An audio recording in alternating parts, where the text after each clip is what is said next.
The house was quieter than usual, too quiet for a Sunday morning. But silence had become routine since Dad passed away last month. I sat alone at the kitchen island, fingers absently circling the rim of my mug. The last bit of coffee long gone, cold. The sunlight filtered in through the window blinds, casting long golden bars across the old oak floor, the same floor my sister Madison and I used to slide across in socks as kids. Madison, my older sister by 2 years, favorite of both our parents, the one who wore smiles like armor and words like swords. She hadn't spoken much at the funeral, but when the lawyer read out Dad's will the following week, she spoke loud and clear. "Everything comes to me," she said, holding the paper up in her manicured fingers like it was her birthright. Dad left the house, his savings, and even the cabin in Vermont to me. "There's no mention of you, Ivy." The lawyer looked uncomfortable. So did Mom. But no one said anything. I stared at the mahogany table, lips pressed tight, heart pounding so hard I could barely think. My name wasn't on the will. Nothing. Not even a token mention. No necklace. No note. Not even the cat. I'd been erased. And no one even looked. Surprised.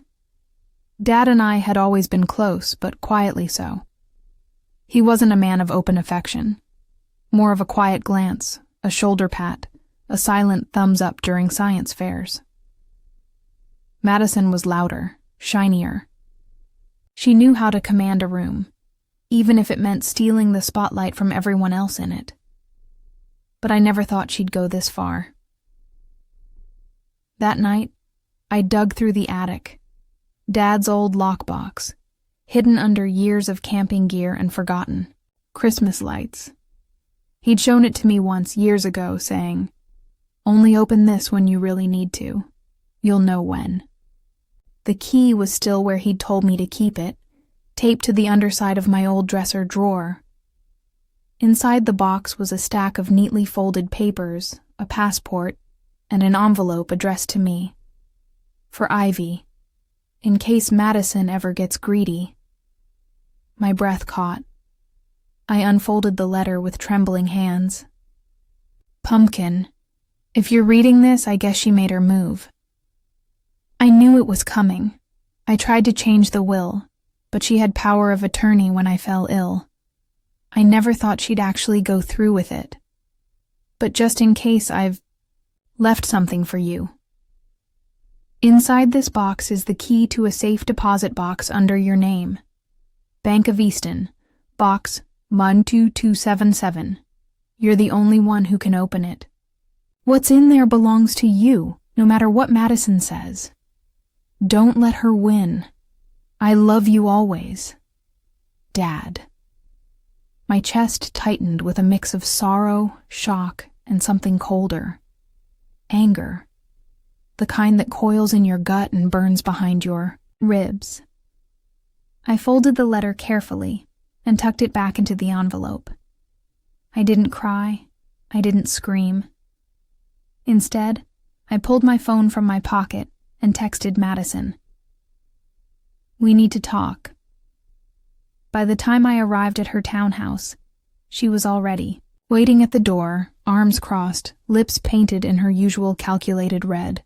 "Ivy," she said, as though my name tasted sour in her mouth. "If you're here to fight over Dad's things, you're wasting your time. It's done." I didn't respond right away. I looked past her into the polished hallway, at the portrait of her with Dad that she'd hung by the door. Ironically, the one taken the same weekend she screamed at him for not giving her his car.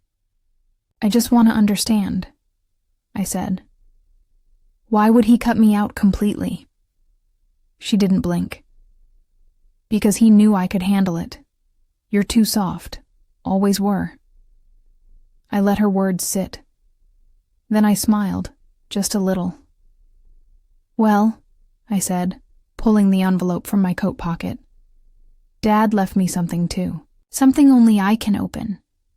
She laughed. What? Another one of his riddles? Please. You're clinging to ghost stories. No, Madison, I said quietly, eyes locked on hers. I'm clinging to the truth. 2 days later, I walked into the vault room at Bank of Easton with the key gripped tight in my hand. Inside, boxed WT277 was a black leather binder, a flash drive, and another letter. Ivy, everything in this binder is yours. Madison doesn't know this money exists. It's my true estate, the result of years of quiet investing. Over $1.8 million split across hidden accounts under your name. I started this fund when I saw how she treated you that Christmas when you were 11. I always meant for this to be yours. Don't let her or anyone else make you feel small. You were always the strong one, Ivy. You just didn't know it yet. And in that moment, I realized something had shifted. This wasn't just about money. This was about identity. About taking back a voice I'd let others drown out for years. The real inheritance wasn't in the house or the cabin. It was in the secret Dad trusted me with. But Madison? She would never accept that. And I wasn't done with her yet. I didn't go home that night. I sat in my car across from the bank for nearly an hour, watching the sun lower behind the brick buildings of Easton's Main Street. The binder lay open on the passenger seat, its contents glowing in the fading light like treasure unearthed after years of burial. I had skimmed just enough to understand. The trust, the investments, the hidden transactions Dad never disclosed to anyone. Not even Mom. My hands trembled not with fear, but with the weight of the truth. Everything in that binder was evidence, not just of Madison's theft, but of Dad's guilt. Guilt that he let her get away with too much for too long. It wasn't just money, it was redemption. Mine and his. The next morning, I met with Mr. Rowley, our old family attorney. He adjusted his glasses and stared at the financial records I laid out before him. This changes everything, he said. Your father created this trust in your name. He concealed it well. Legally, your sister can't touch it. But the house, the cabin, everything else. She got it all. He nodded slowly. Unless we can prove fraud or coercion in how she obtained power of attorney when your father was sick. If she influenced or manipulated him during a time of diminished capacity. She did, I cut in sharply. She rushed in while he was still recovering from surgery, got him to sign over everything while he was on painkillers. Rowley exhaled. That could be challenged. Especially if you can support it with records, texts, witness statements. I pulled out the flash drive. I think this might help. Back at my apartment, I plugged the drive into my laptop. My pulse quickened as I opened the single video. File labeled, For Ivy, Oct 14. Dad appeared on the screen, thinner than I remembered, pale and seated in his study. The timestamp matched the week after his second surgery. Pumpkin. If you're watching this, I'm probably gone. His voice cracked, but he steadied himself. I need you to know. Madison came to see me while I was barely conscious. She brought papers. Said she'd take care of everything. I thought she meant the groceries, the cat, stupid stuff. But she tricked me. I remember signing something. I don't know what. My memory is foggy. I just remember her whispering, "Don't worry, Daddy. I'll fix the will. Ivy doesn't need all this." I'm sorry. I tried to change it. But everything moved so fast. He looked down for a long beat, then back at the camera. That's why I made sure this video and the documents got to you. Get what's yours. You earned it. I cried then. Not for the betrayal. Not even for the money. But because he had known, all along. He hadn't forgotten me. He just couldn't stop her in time. And now it was my turn. I texted Madison again. Lunch. Tomorrow. Cafe Bellamy. You choose the time. She replied within seconds. Fine. 1. Don't be dramatic. Cafe Bellamy was a sunlit, glass-walled bistro where people went to gossip while pretending to be civilized. Madison arrived in a cream coat, dark glasses, and a shade of lipstick I knew cost more than my entire outfit. She barely sat before, launching into her usual performance. You know, I've been thinking, she said. It's not too late for you to move on. Maybe start fresh somewhere new. I can help if you stop pushing this nonsense about Dad's hidden assets. I leaned in. And what if I told you I have a video of Dad, saying you tricked him? That smile faltered. Just a flicker, but I saw it. She straightened. You're bluffing. I pulled out a flash drive from my coat pocket and laid it on the table. You know how Dad was. Paranoid about security. He recorded everything. And I mean everything. She reached for it, but I slid it back. Not yet, I said. Here's how this goes. You sign a legal relinquishment of your claims to the cabin and part of the inheritance. You keep the house, but the Vermont cabin comes to me. And you never contest the trust Dad left in my name. Her laugh was thin, brittle. You're blackmailing me with a dying man's confession? I'm correcting what you stole.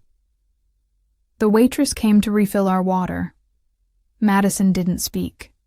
Her jaw tensed. For the first time in years, she didn't seem untouchable. You were always the quiet one, she said at last, her voice venom-laced. But maybe you were just waiting in the grass, like a snake. I smiled. Maybe I finally learned from the best. Later that night, she texted me just one word. Fine. And sent a copy of the signed documents. But I wasn't celebrating yet. I knew Madison. Better than anyone. She wouldn't go down quietly, and the game had just begun. The cabin in Vermont hadn't changed. The creaky porch steps still whined underfoot. The faded green shutters still hung lopsided beside the windows. The scent of pine, rain-soaked moss, and distant wood smoke drifted through the air, just as I remembered. But this time it was mine, legally mine. The ownership transfer went through within a week. I signed the final documents while Rowley watched with a restrained smile. She caved faster than I expected, he said, sliding the papers into his briefcase. She's not done, I replied, voice low. She's just retreating to strike again. And I was right. 2 weeks later, the call started. Unknown number. No voicemail. Then came the bank alerts. Someone tried accessing my account using Dad's old credentials. Then someone tried to request a key replacement for the safe deposit box at Bank of Easton. Only one person knew that box existed besides me. Madison. She hadn't just backed down. She was circling. I drove back to Easton and met with the bank manager. Personally. She impersonated you? He asked, eyebrows raised. That's criminal. She doesn't care. He shook his head, adjusting his tie. We flagged the attempt and froze the request. Your file now requires a biometric scan. No exceptions. Good. Let her try again. That night, I received a letter slid under my apartment door. No envelope, just paper. You took what never belonged to you. You want a war? You got one. She wasn't even trying to hide it anymore, and that meant she was losing control. I returned to the cabin the next day, needing to breathe, to think, to strategize. Inside Dad's old study, still layered in dust and silence, I opened the closet where he kept his war memorabilia. That's when I found it, a second safe, bolted to the floor under a loose panel. I almost laughed. Another secret. The same key from the lockbox opened it. Inside was a thin file, a journal, and a bundle of printed emails. I pulled out the first page, and my stomach knotted. Subject: Revisions to Ivy's share, request to delay. From Madison T. Graves, madison.graves, a Rutherford, legal.com. Harold S. Hammond, Estate Law, date 9/14, 6:02 p.m. Please hold off on finalizing Ivy's portion until further notice. Dad's still too out of it to notice anything missing. I'll make it up to her, somehow, eventually. The emails went back months. She hadn't just manipulated Dad during his illness. She had systematically dismantled my inheritance while smiling in my face. She had planned this, and she had used legal contacts, people in Dad's own circle, to do it. That changed everything. The next morning, I returned to Rowley's office. With a stack of printed evidence, he read silently for a full 5 minutes, eyes narrowing. She committed fraud, he said. We're not talking about gray areas anymore. This is provable, documented. He leaned back in his chair, tapping the desk. With your permission, I'll draft a formal complaint and forward it to the state bar. Her legal license could be suspended, maybe revoked. She deserves worse. She's going to lose more than a cabin, he said. But before we could move forward, Rowley called me in a panic 2 days later. Madison's filed a countersuit, he said, claiming you coerced your father to hide assets from the family. She's alleging elder manipulation. She's trying to flip the script. I laughed bitterly. Of course she is. He sighed. We'll win. We have the video, the emails. But Ivy, this will get ugly. She's going scorched earth. Let her, I said. She thinks I'm still the girl who won't fight back. She has no idea who she made. I returned home that night to find my apartment door slightly ajar. Stopped. My pulse throbbed in my ears. I pushed it open slowly.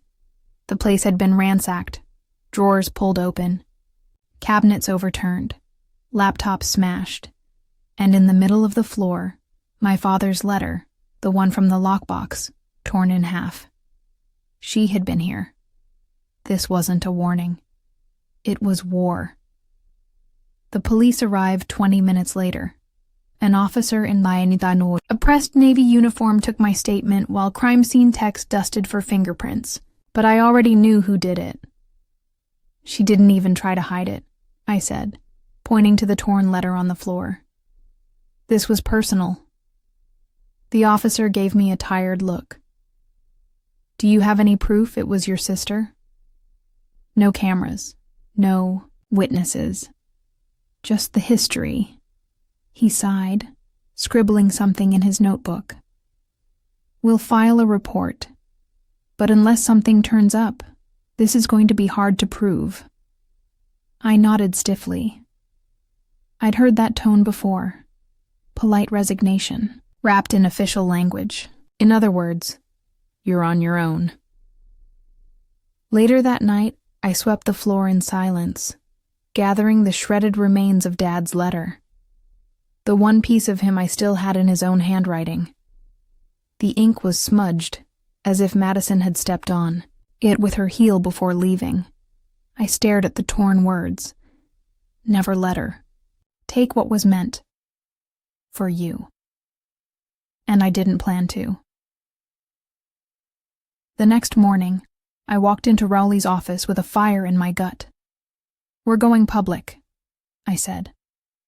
"If she wants to ruin me in court, we do it with the full truth. I want a press release, a statement. Everything she did to Dad, to me. The emails, the video, the forged power of attorney. We put it all out." Rowley hesitated. "This could get messy. You're talking defamation, lawsuits. She's already trying to frame me for manipulating our dying father. She broke into my home. She tore up his last words to me." I stared him down, voice cold. "She wants a war in the dark. I'm turning on the floodlights." 3 days later, the Easton Post ran the headline, "Daughter accused of manipulating inheritance. Sister speaks out with evidence. Family battle over $1.8 million trust. Sparks legal and emotional firestorm." The article included a still from Dad's video, a clip from his medical records showing impaired capacity, and select excerpts from Madison's emails. The final quote came from me. "This isn't about greed. This is about a daughter who loved her father being erased by someone who only saw him as a checkbook." By evening, my inbox was flooded.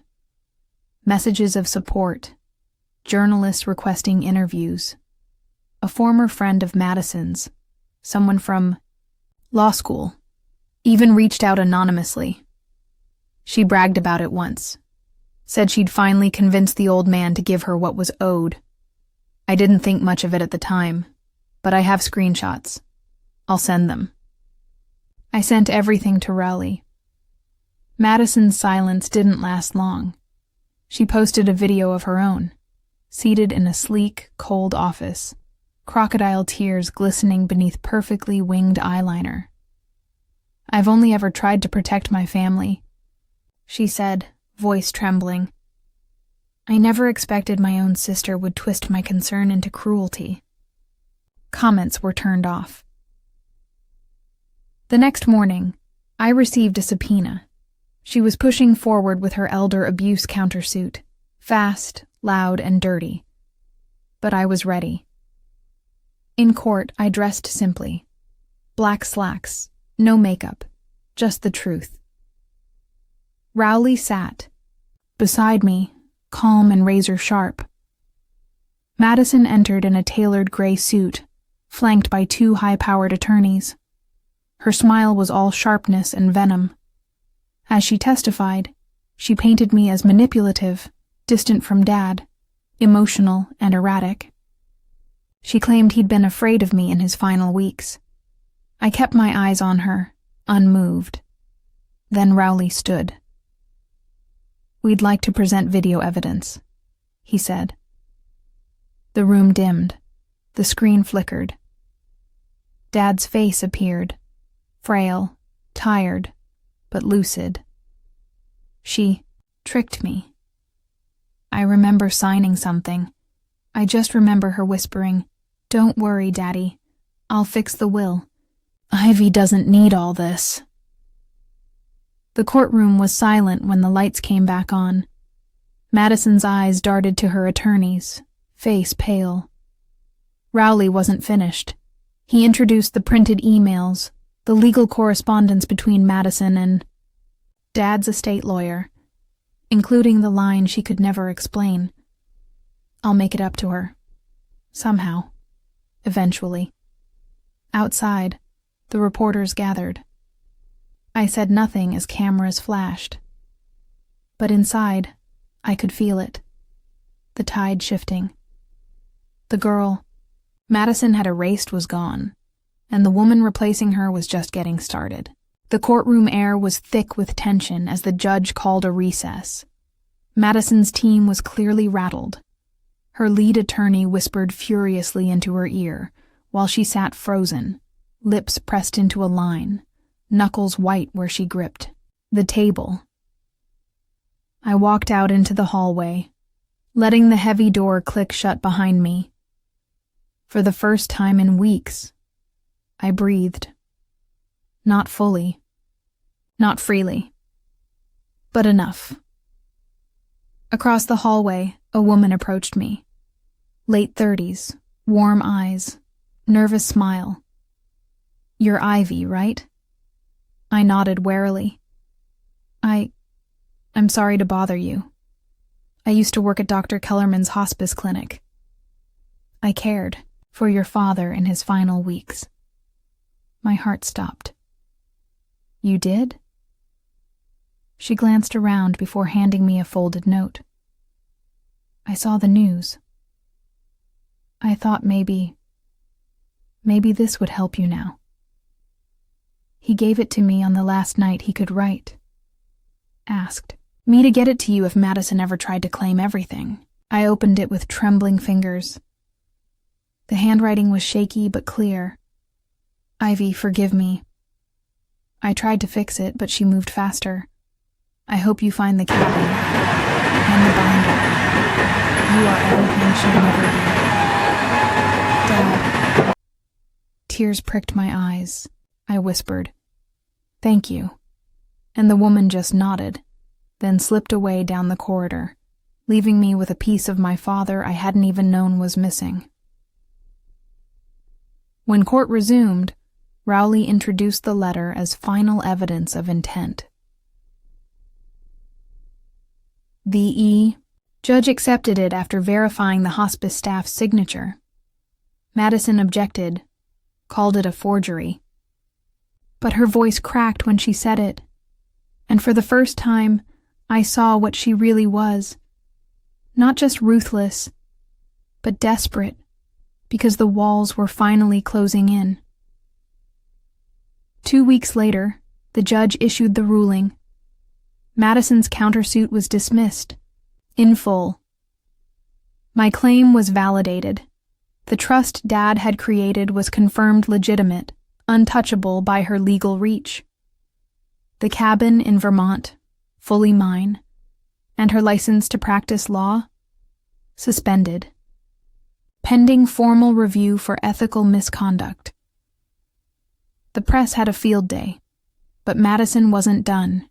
She may have lost the case, but she was still my sister, and losing didn't sit well with her. I found that out the following Friday when I arrived, at the cabin. The front door was slightly ajar. Again. The living room smelled like smoke.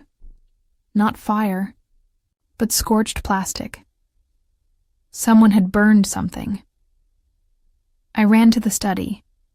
Dad's journal, the one I hadn't yet finished reading, was gone. In its place, a single matchstick, blackened and laid across the desk like a calling card. On the wall, scrawled in ash, "This isn't over." The sheriff in Easton took it more seriously this time. A formal investigation was opened. Madison was named a person of interest. But she had an alibi. Of course she did. Surveillance showed nothing. There were no prints, no clear evidence, just that awful, bitter smell, and the sinking feeling in my gut that told me this was just her opening move. She may have lost her title, but she still had rage. And time. Back in the city, I returned to the safe deposit box at Bank of Easton, needing reassurance that at least one piece of Dad's legacy remained untouched. I used my thumbprint, entered the vault, and opened box Thaduru 277. Everything was still. There, the accounts, the trust papers, the note from Dad.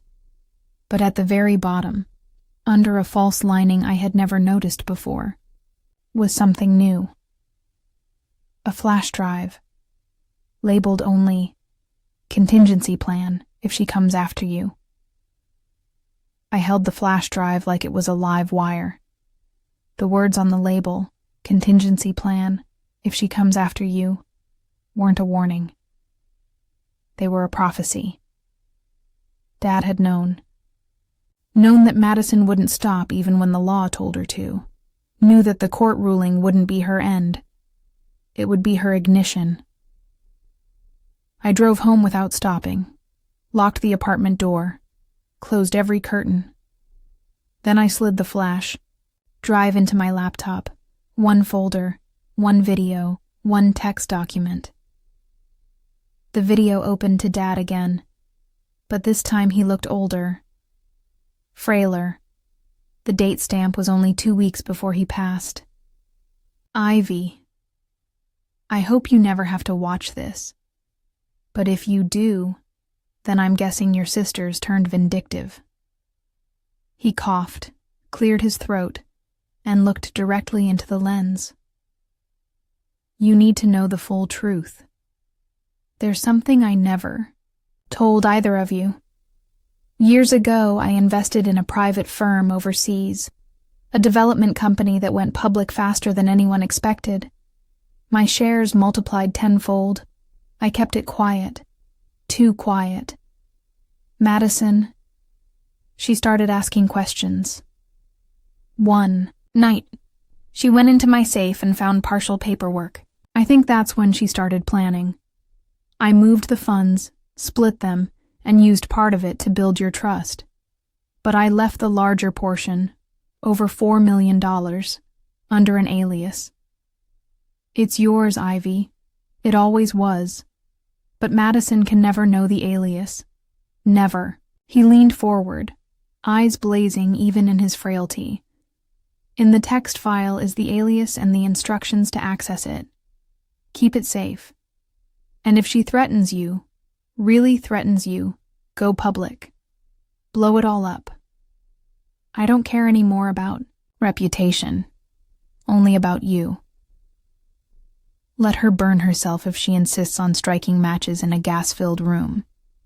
He leaned back, his voice softening. I love you, Pumpkin. I just wish I had protected you sooner. I wiped away tears as the screen faded to black. Then I opened the document. Name, Eleanor Cresswell, account ID, redacted for security access location. Zurich International Holdings, private branch verification code. Ivy Willrise 4284, million. Dollars, hidden in plain sight, and she didn't even know it existed. I stayed awake all night, rewatching the video, memorizing the instructions, rereading the alias until the name etched itself into my skull like scripture. Eleanor Cresswell. My alter ego now, my shield, my secret. But I knew one thing with absolute clarity. Madison would sense it. She always did. Like a hound sniffing out control she didn't have. And just like that, she proved me right. 3 days later, I received an email from a burner account from untraceableghost2024cemails.net. Subject: You're not the only one with secrets. Body: Hope you enjoyed the cabin. Shame about the journal. Zurich is a lovely city, isn't it? Let's not pretend anymore. You have something of mine. Give it up, or I'll take it the way I always have. Emma stared at the message, heat rushing to my cheeks, my fingers clenched against the keyboard. So she knew about Zurich, but not the alias. She was close, too close. She might have followed me, hacked something, paid someone, but she was also bluffing. Because if she had the alias, she wouldn't be threatening me. She'd already have the money. I called Rowley immediately. We need to relocate the Zurich account, transfer it, lock it under multiple aliases, triple encrypted. He whistled. Lobau, you serious? She's circling like a shark, and she's desperate. That makes her sloppy, but it also makes her dangerous. He promised to move quickly, loop in a Swiss contact, restructure the account under a new shell foundation. But something in my chest told me I was running out of time. That night, I got a call from an unknown number. I didn't answer. It rang, again, and then a voicemail pinged. I played it. All I heard was a soft rustling sound, and then her voice, dead calm. dead cold. You may have Dad's trust, Ivy, but we both know he trusted me with secrets, just like he used to. Don't get too comfortable. You don't belong on that throne. Then silence.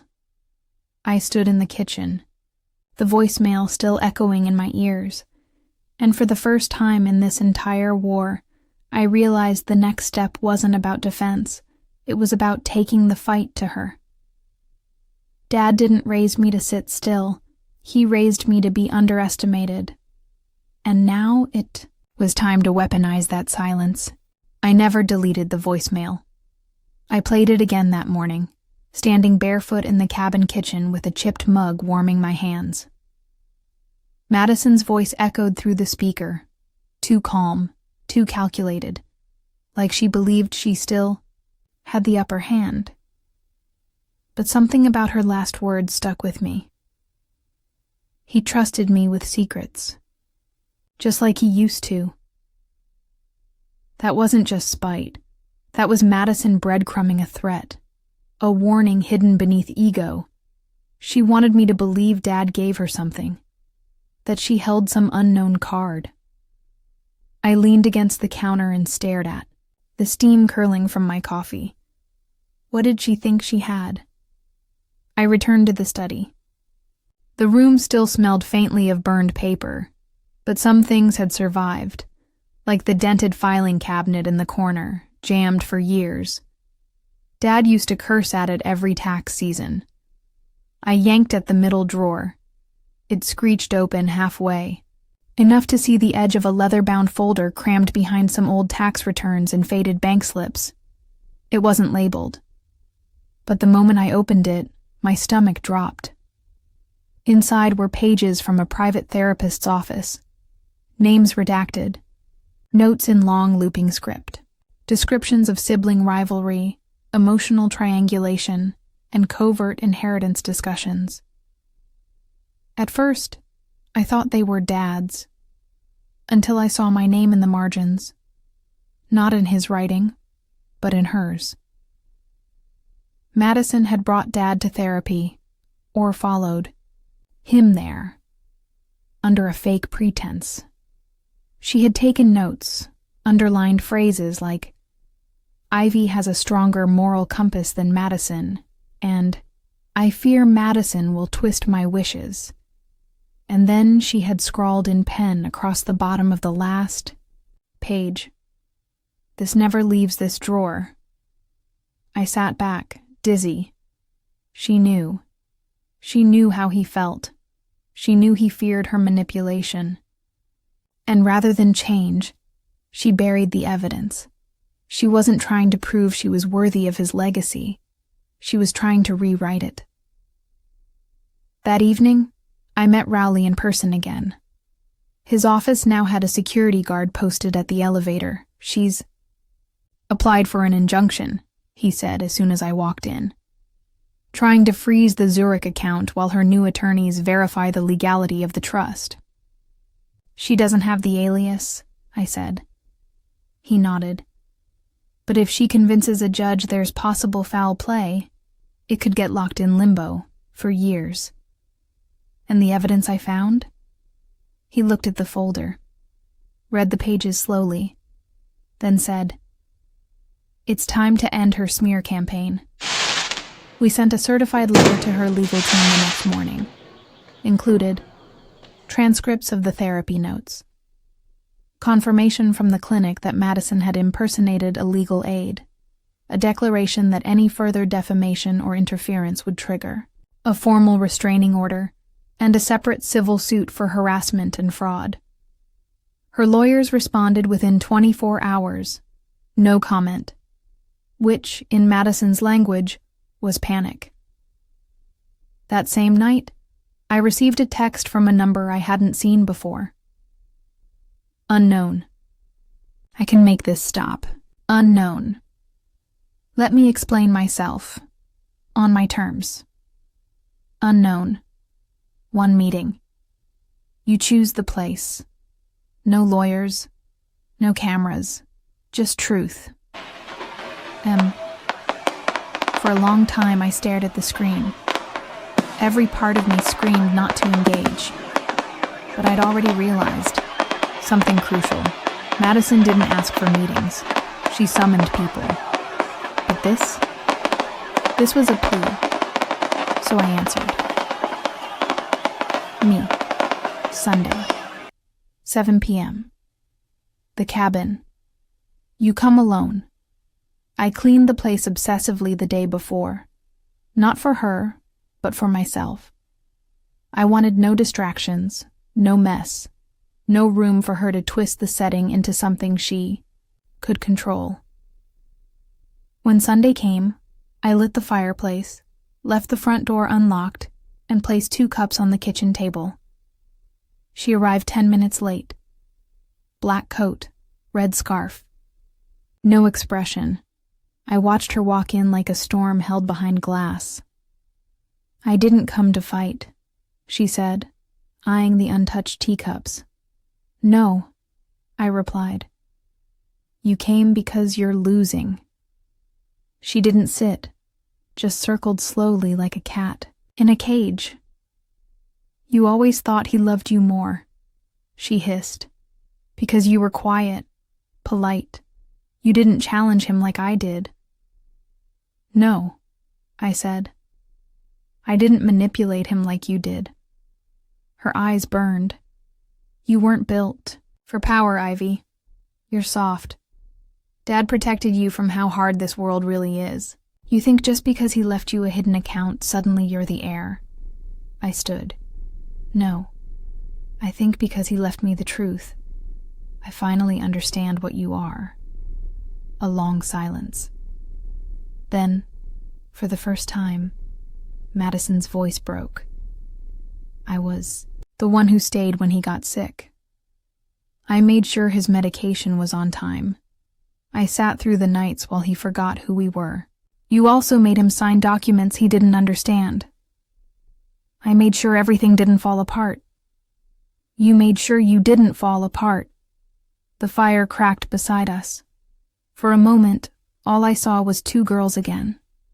The confident, older sister who used to win every argument, and the quiet one who watched from the doorway, never asked for her turn.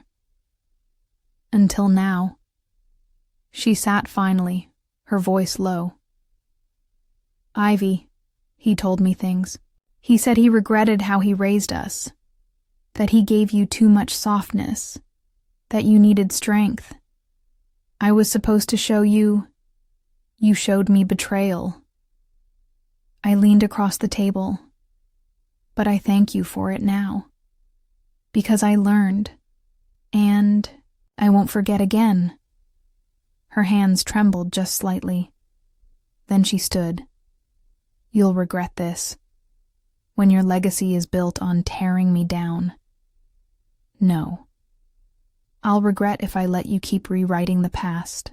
She paused at the door, but I didn't look away, and when she walked out into the cold night air, something in her posture shifted. She didn't look back, and this time, I didn't wonder if she would. It had been 3 weeks since our meeting at the cabin. 3 weeks since I stared down the woman who had once been my sister and watched her leave not in victory, not in vengeance, but in silence. And yet, I hadn't heard a word from Madison since.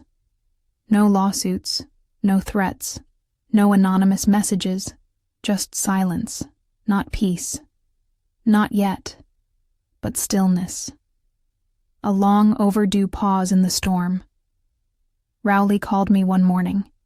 With final news, she withdrew the injunction request, he said, voice cautious. Zurich's secure again. The funds are untouched. And the restraining order? Filed and approved. I breathed in deeply. The weight in my chest began to loosen. What about the investigation? Her license was formally revoked. Ethics Board ruled 5-0. She can't practice again. Not in this state. Maybe not anywhere. I didn't smile. Not yet. Instead, I walked to the window of the cabin and looked out over the frozen lake. Dad's lake. I spent the next month rebuilding, not just the cabin, which needed new locks, new rugs, and fresh paint, but myself. Read the rest of his journal. The pages Madison hadn't burned. I read about how he saw my strength in the way I never demanded love but still gave it. How he feared that silence would one day bury me. How he hoped that somehow, when he was gone, I'd learn to speak louder, to rise.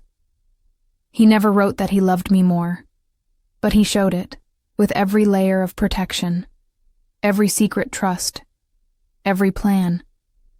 He had prepared me not just to survive Madison, but to outlast her. Spring arrived at last, and with it, a letter, not from Madison, but from her former friend, the one who'd emailed anonymously. This time, it wasn't anonymous. Her name was Claire Bennett, a former classmate from law school. Inside the envelope was a photo, an old Polaroid of Dad, Madison, and me at the cabin years ago. I was maybe 8. Madison, 10. Dad had his arms around us, smiling in that half-smirk way. On the back, Claire had written, "He didn't just love you, Ivy. He admired you. That scares people like her. Always has." I framed the photo, placed it on the mantel above the fire.